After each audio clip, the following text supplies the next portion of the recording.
Bienvenidos al canal. La construcción del personaje 6, según Michael Chekhov.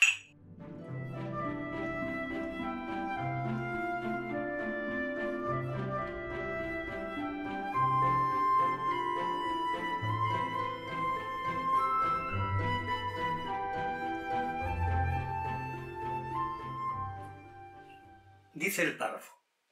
Primero, la interpretación individual de las obras y de los papeles. Segundo, la capacidad para distinguir entre los poderes del bien y del mal.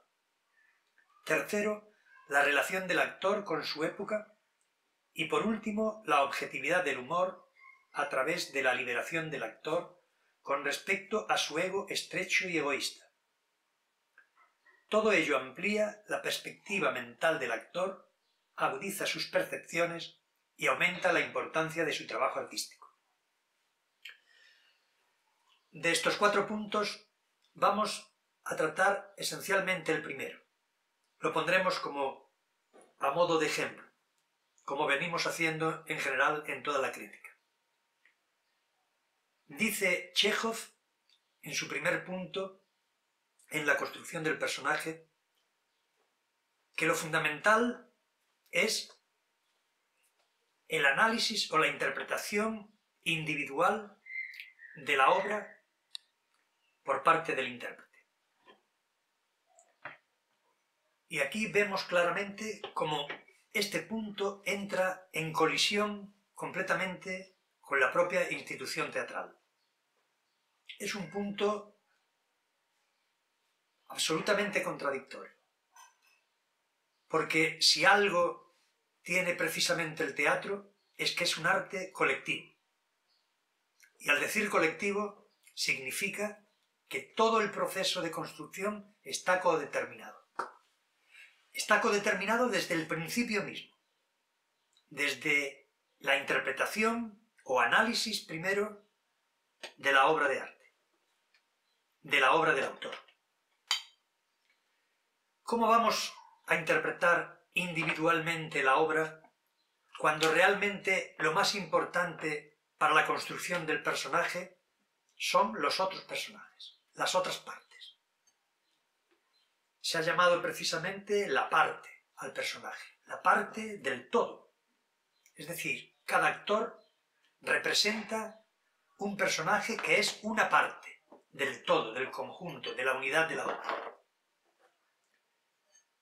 Naturalmente que nosotros siempre vamos a hacer un trabajo individual, porque es un trabajo de parte, pero no vamos a poder nunca construir nuestro propio personaje si no es a través de los acuerdos con que lleguemos al analizar con los demás.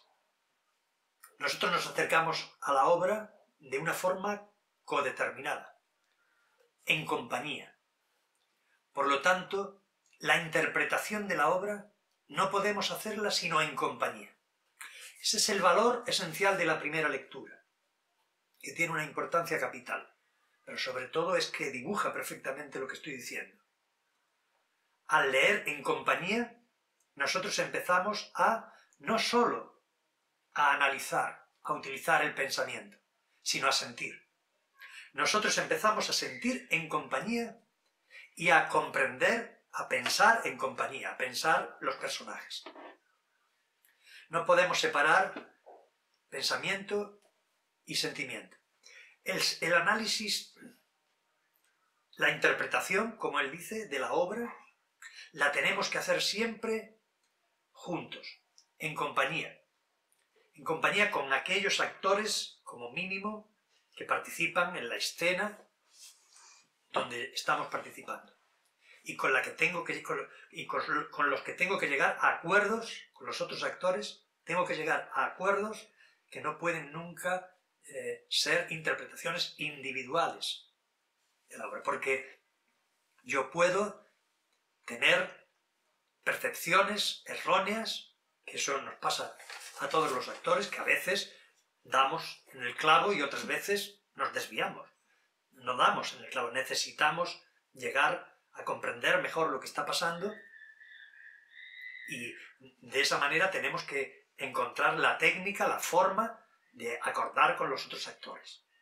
Por lo tanto, este punto que es esencial porque nos desvía completamente de la idea de la institución teatral, esto de este individual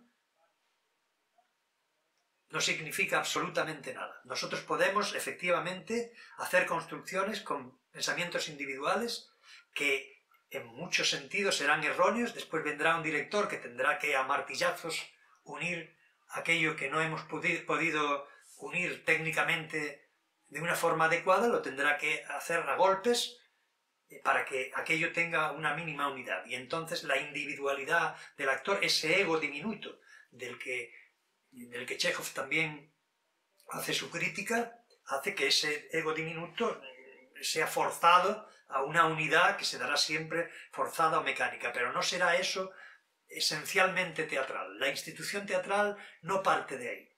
Es mucho más interesante ver cómo en el teatro se desarrolla la personalidad. Lógicamente, al hablar de personalidad es individual, se desarrolla la personalidad del artista, pero no en base a interpretaciones individuales, esa es la paradoja, sino que se desarrolla la personalidad del artista a través de los acuerdos o de las interpretaciones colectivas.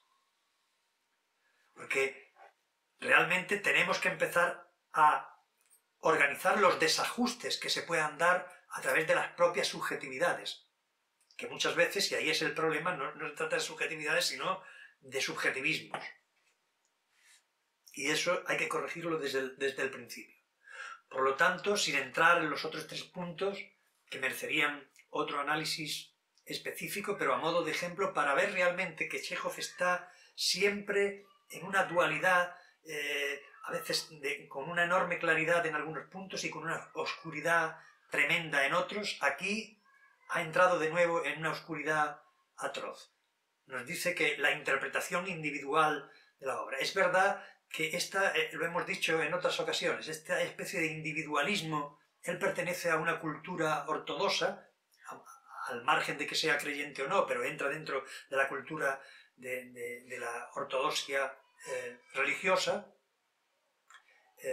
que es distinta al protestantismo o al catolicismo, que tienen visiones más extremas en ese sentido. El protestantismo sería mucho más individualista aún, y el catolicismo es más colectivo en algún sentido.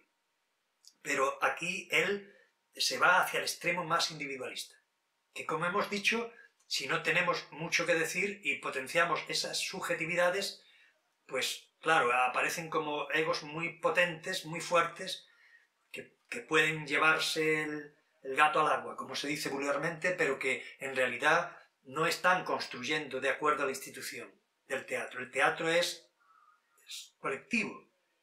El teatro, siempre hablamos de la compañía teatral, que se realizaba en familias, después en empresas y más tarde en instituciones estatales, que pueden ser organizadas en la forma que sea, pero siempre es en compañía.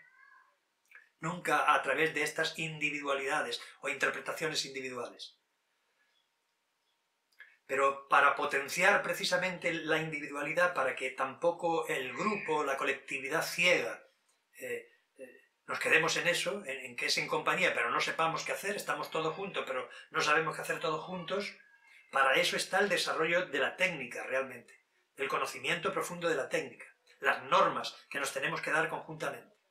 Eso tiene que ser previo, pero una vez que ya compartimos las normas, compartimos la técnica, la producción de una obra teatral es absolutamente en compañía, y la interpretación que se hace de esa obra debe de ser en compañía, porque ahí es donde está realmente la grandeza de la institución. ¿Qué hacemos individualmente cuando trabajamos teatralmente si necesitamos fundamentalmente al otro? ¿Qué hacemos sin el otro actor?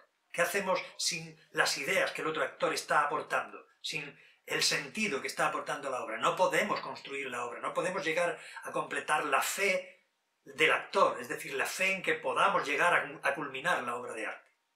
Por lo tanto, es necesario criticar profundamente y ver con claridad esta oscilación de Chekhov entre la oscuridad y la claridad, y en este caso ver cómo esa interpretación individual de la obra le conduce indefectiblemente hacia la oscuridad.